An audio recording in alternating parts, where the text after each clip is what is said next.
Welcome to another episode of Theological Pipe.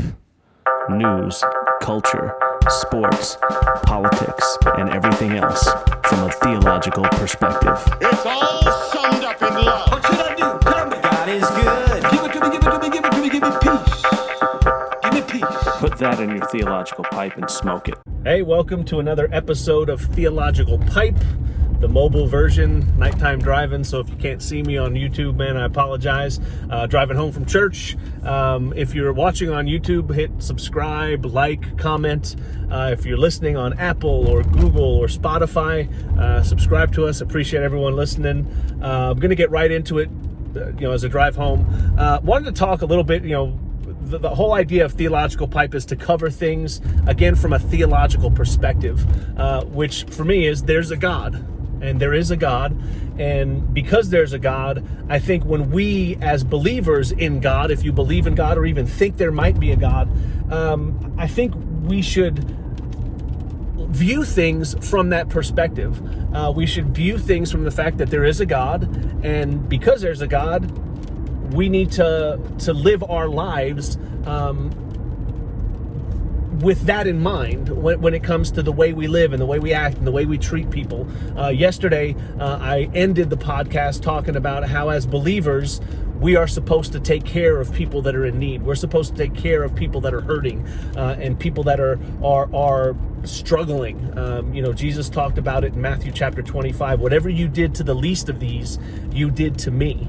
And so as believers, I think that's one of the things as, someone who's a Christian and believes in the Bible. When I meet people, when I deal with people, I want to understand that what I'm doing for them or how I treat them, I'm doing it as I'm doing it as I would to Jesus. So if someone's hurting or upset or struggling, how I act and how I treat them is almost the way I'm treating Jesus. And that's kind of how I ended the podcast talking about that's the way we're supposed to treat people. And so I think in that vein, I was kind of thinking about some of the stories that had come out over the past few days and how it's a shame that there aren't more people in positions of power that have that perspective or have that innate drive in them to say, I'm going to do the right thing. I'm going to do what's right because I believe in a higher power, because I believe there are higher standards than just what I think or what other people think. And one of the things that all of us are taught from a very young age, most of us, I should say, not all, the huge majority of us, is tell the truth. Right? Tell the truth. You should tell the truth. From the moment babies are able to understand things, we tell them to tell the truth. You need to tell the truth. You need to be honest. You need to be truthful. We do that because we know that being truthful is a quality that is desired in people. Again, going back to the Bible, Jesus says that the truth will set you free. Now, he's talking about himself, saying if you know the truth will set you free. Jesus Christ is the truth and the way and the life. So Jesus, when he says you shall know the truth and the truth will set you free, he's saying that you know him and you'll be set free. But I think that one of the qualities that I think God wants, and it's don't lie. Do not tell a lie. Be truthful. Be honest. And for me, one of the biggest complaints I have over the past few years is, and especially the past few months, is the people that we count on in this society to tell the truth. The people that we count on to be truthful with us are not. And I can point fingers at politicians, but I am not a big fan of politicians. They lie, and they lie a lot. Donald Trump's a liar. And I think that even people who are fans of Donald Trump will say, he sometimes stretches the truth. He sometimes makes promises and says things that aren't true. And that's what politicians do. But the people that criticize Donald Trump, who then turn around and defend Barack Obama, are really not paying attention, because Barack Obama lied just as much as Donald Trump did. And I know people can say, no way, that's not true. Yes, it is. And I'm not going to go through and talk about you can keep your doctor if you want to keep your doctor. We're not going to talk about you're going to save $2,500 a month or $2,500 a year on healthcare costs. I'm not going to talk about the administration running guns to Mexico. I'm not going to talk about them lying about Benghazi. I'm not going to talk about them lying about using the IRS to attack conservative groups. I'm not going to talk about them spying on journalists. These are this and many other things that he did in his administration. He's a politician, he lies. Donald Trump's a politician, he lies. They all have this ability to lie and make promises. My bone of contention today and over the past few years has been the media, who I know every one of us has a bias, every one of us has an agenda, every one of us have a lens with which we view things through. Right? We view it from our perspective, from our beliefs, from our upbringing, from our political ideology, from our theology standpoint. We all have that lens. The issue I have is when people can't take a step back from that and say, listen, I may be a Democrat or I may be a Republican, but what Barack Obama or what Donald Trump did or is doing is wrong. And that shouldn't happen, and I can call them out on it. And I'm not going to make up things to make them look bad or worse. I'm just going to report the facts. And that's what the media should do. They should be objective, and they're not. I'll tell you a story. When I was a freshman at Oklahoma State University, way back in the day, I was going to be a journalism major. That was going to be I'm not a journalism major. I got my bachelor's degree in English, master's degree in theology. Not important. I'm not one of those degree guys, and I don't know why I just spouted it off. It doesn't mean anything.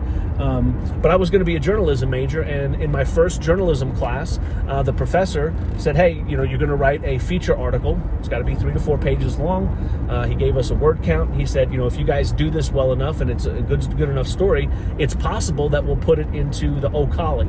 And the O'Colly was the the school newspaper for Oklahoma State. And I took the article and I took the assignment really seriously. And I was doing my article on tuition and tuition increases and why tuition seems to increase every year.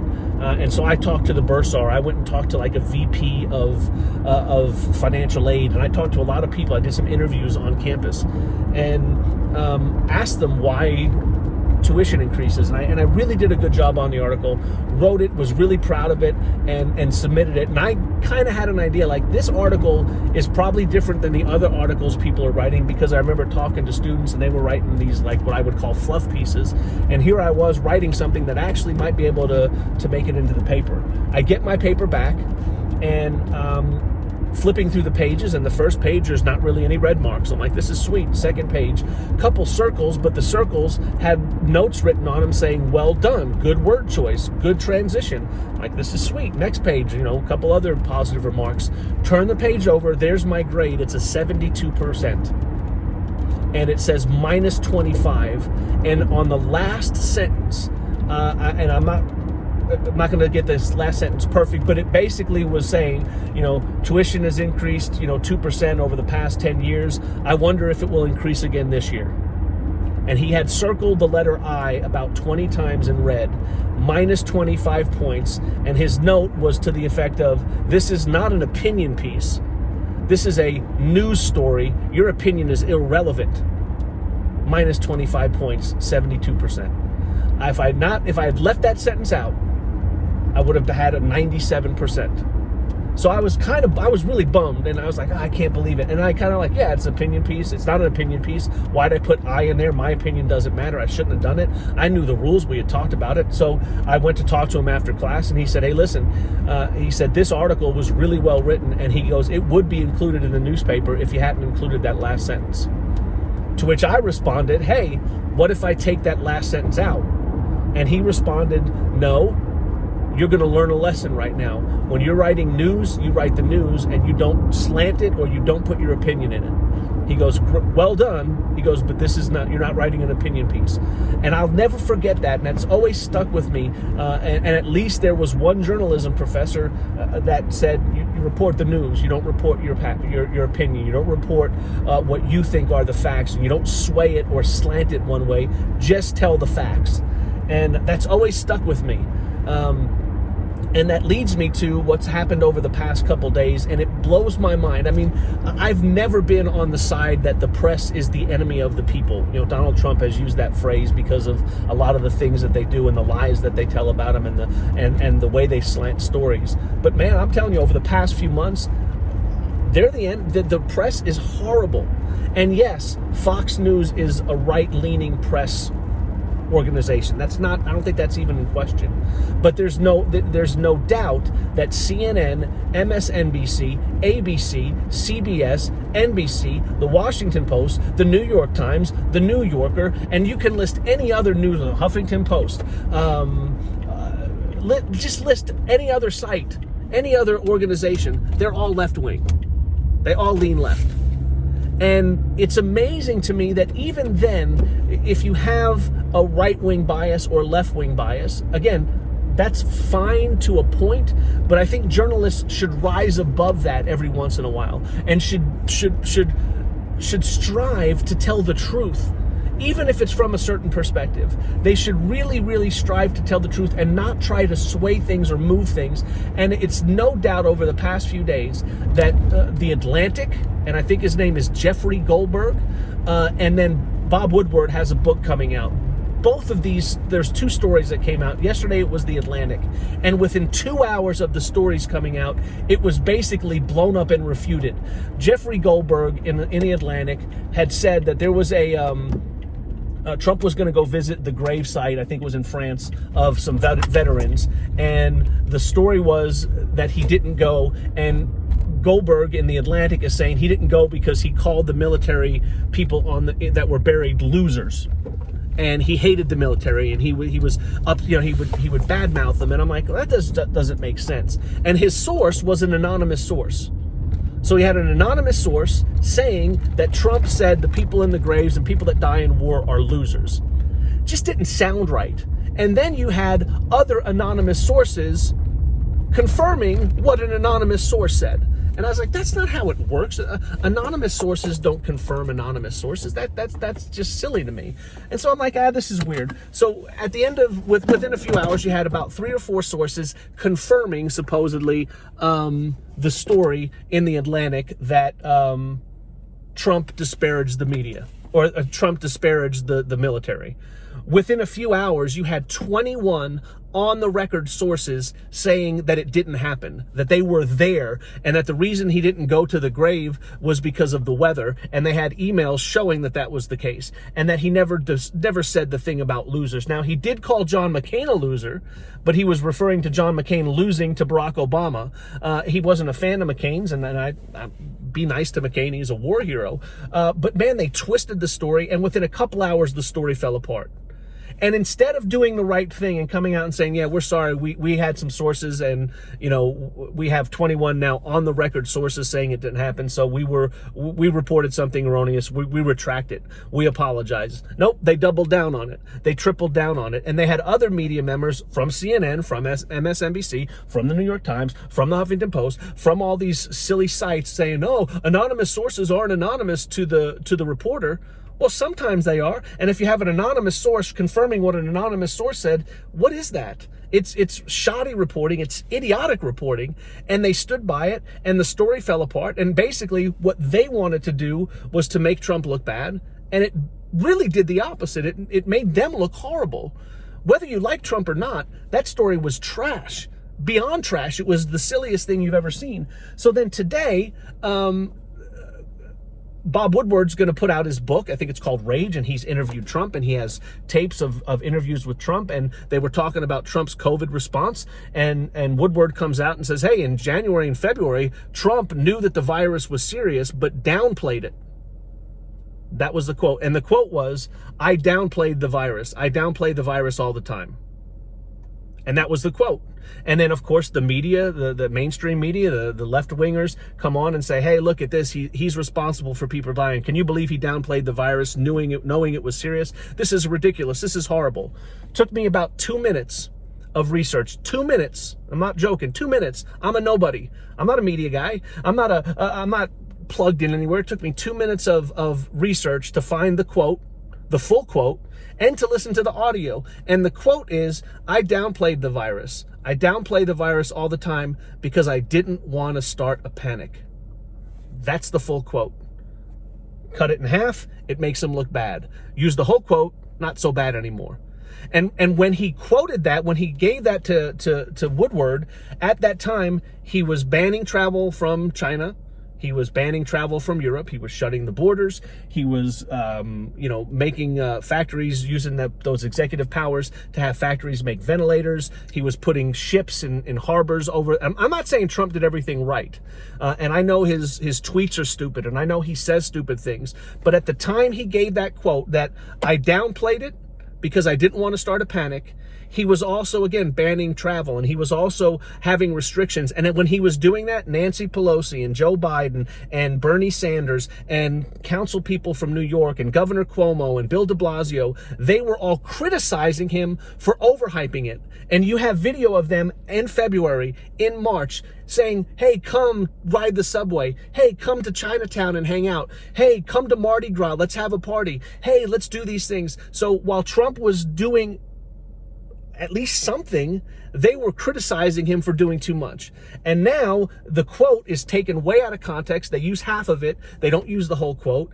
And again, people are still not even coming out and saying, yeah, we should have used the whole quote. Wow, we didn't know that the whole quote was, I downplayed it so I wouldn't cause a panic. You're not supposed to cause a panic. He did the right thing in that instance. Now, again, I don't think he's done all the right things. I think that in times of crisis, I wish that he wouldn't publicly criticize mayors as harshly as he does. I think you could do it subtly, but that's not what Trump does. He's not a subtle guy. And again, I'm not a huge Trump supporter, but every time that the media does something like this, every time that they lie, every time that they make something up, every time that they twist something about him, it always blows up in their face. And there's no mea culpa from the media. There's no apology from the media. There's no, hey, we're going to try better. Go back to 2016. We know that CNN and MSNBC and ABC, we know that news organizations colluded with Hillary Clinton and the Democratic National Committee to make her look good and to try to make Trump the nominee and then to make Trump look bad. We know that happened. Nobody's apologized. Nobody's lost their job. Nobody said we're going to do better. We know that the Russia collusion story is nothing. It's a nothing burger. It was a hoax. We know that that Adam Schiff is a liar. He said he had rock solid evidence that Trump colluded with Russia, and he still hasn't produced it. So they lied about the Russia. They lied about the Ukraine. They lied about the post office stuff. They went and investigated whether or not Trump's 3-year-old nephew actually made him a Lego White House model. This is what the media is doing, and it's a joke. And at some point, the media, it needs to have a come to Jesus meeting and say, you know what? We're going to do the right thing. Now, I wish they would come to Jesus and actually come to Jesus and know that telling the truth is a smart thing to do. But they are playing right into Trump's hands. They are playing right into his base's hands. You can criticize Trump for a lot of things, but when you have a media that continually lies and makes up stuff and takes things out of context, it makes people that like Trump not want to listen to you. And it makes people who don't like Trump, you're pushing people to his camp. You're pushing people there because you still have people repeating these lies. You have people backing up the Atlantic piece and saying, well, he said that he doesn't like the military. It didn't happen, but they're still backing it up. You still have people saying, look, he said he downplayed the virus. You're not taking the whole quote. You still have people, the Charlottesville line, where people still use he said that the people there were fine people. He wasn't talking about neo-Nazis, and in fact, he calls them out numerous times. But they take one quote, they take it out of context, and they still use it. Joe Biden has used it in the past few days. That blows my mind. That nobody in the media would say, hang on a second, that's not what he said. Here's what he really said. We're going to continue to push this lie. Why do they do it? Because they're left-wing and they want to influence the election one way. And again, Fox does the same thing. They downplay some of the stupid things that people do on the right, and I get it. But man, it seems like every day, and again, every day for the past 2 days, the Atlantic story and now the quote from Bob Woodward, both of them have blown up in the Democrats' face, and all you have to do is tell the truth. All you have to do is not have an agenda when it comes to the news. All you have to do is not use the word I in your news piece. And even the word I, you could leave that out, and you can still fashion the story to have an opinion and push an agenda, and you shouldn't do that. What your story should be is the truth, and be honest and be objective. And if you mess up, don't mess up anymore. Admit it and move on. So I wish that that whole concept of telling the truth, which I think, again, stems from the belief in God. If you believe in God, you should tell the truth. And I don't think you even need to believe in God to tell the truth. Telling the truth is a good thing. And I think lying to push an agenda is wrong. So, maybe that's something to think about. Put that in your theological pipe and smoke it. Thanks for listening. We'll talk to you next time. Have a good one.